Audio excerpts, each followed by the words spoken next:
Bon, je peux te dire que les questions sont nombreuses et je suis sûre que tu es curieux d'en savoir plus. Alors je vais essayer de te répondre à un maximum d'entre elles. Allez, on s'y met!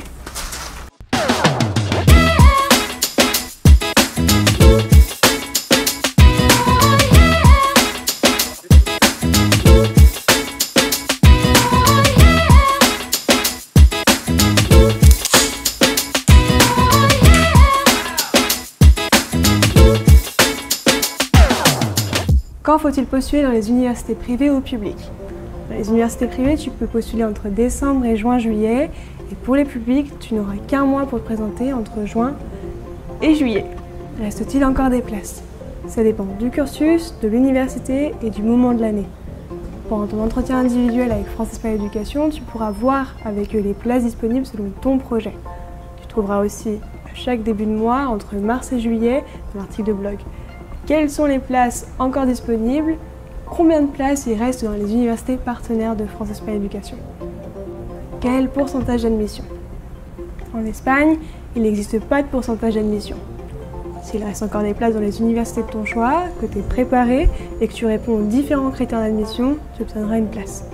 C'est pour ça, ne te précipite pas et prépare-toi. J'ai déjà mon bac, puis-je commencer les démarches de la crédentiale? Oui!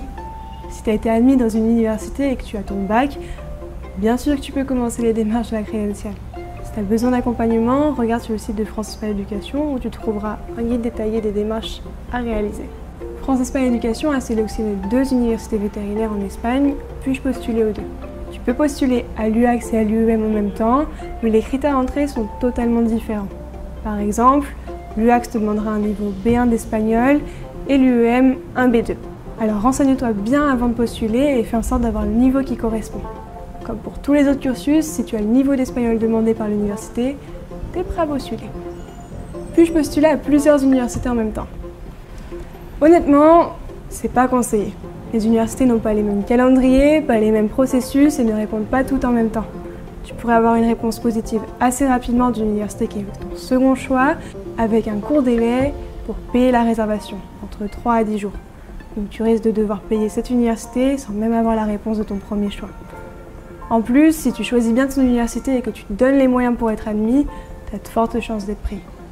Postuler pour plusieurs universités ne te servira donc à rien. Les réponses seront assez rapides. Si tu n'es pas pris dans l'université de ton choix, tu auras encore le temps de postuler dans une autre dans un second temps. Enfin, ça t'évitera de faire plusieurs dossiers et de mettre beaucoup d'énergie inutilement. Attention par contre, il y a une subtilité importante. Les universités européennes, donc UEM, UEV et UEC, font partie du même groupe. Tu ne peux pas postuler à plusieurs universités de ce même groupe. Tu devras donc en choisir une seule d'entre elles.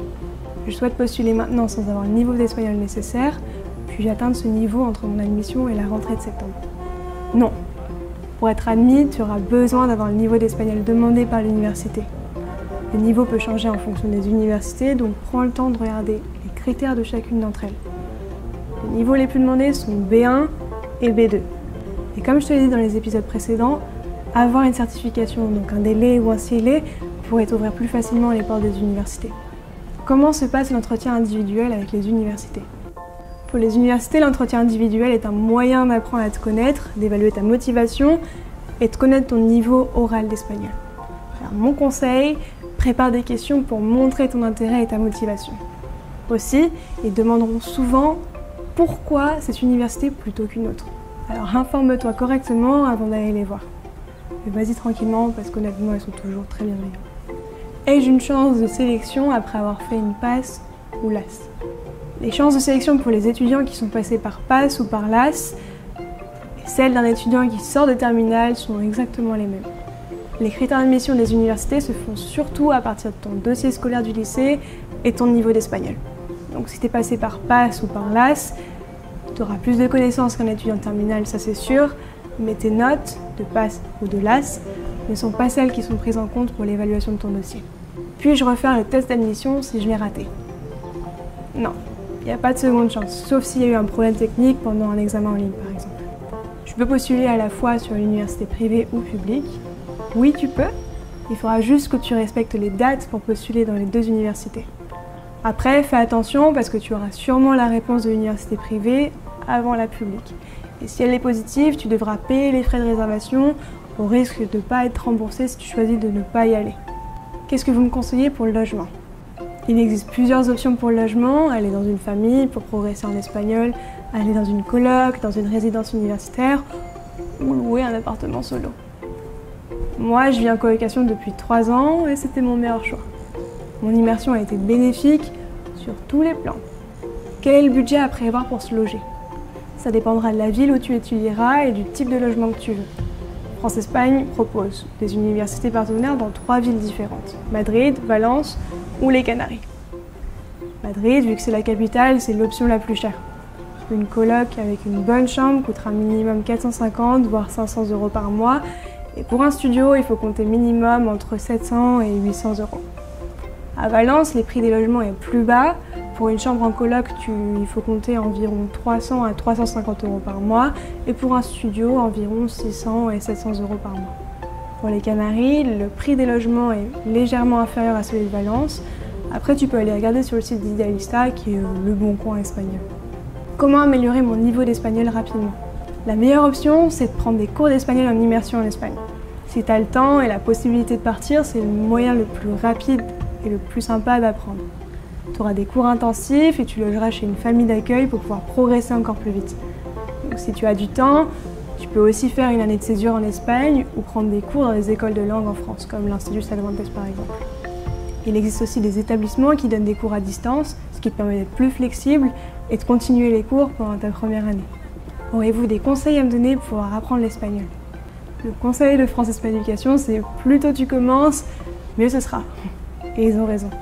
Apprendre une langue, ça ne vient pas du jour au lendemain, donc tu auras besoin de temps. Alors si tu peux, prends des cours, regarde des films en espagnol, mais même ton téléphone et ton ordinateur en espagnol si tu peux. Combien y a-t-il d'heures de cours par jour? Ça dépendra de ton cursus et de l'université.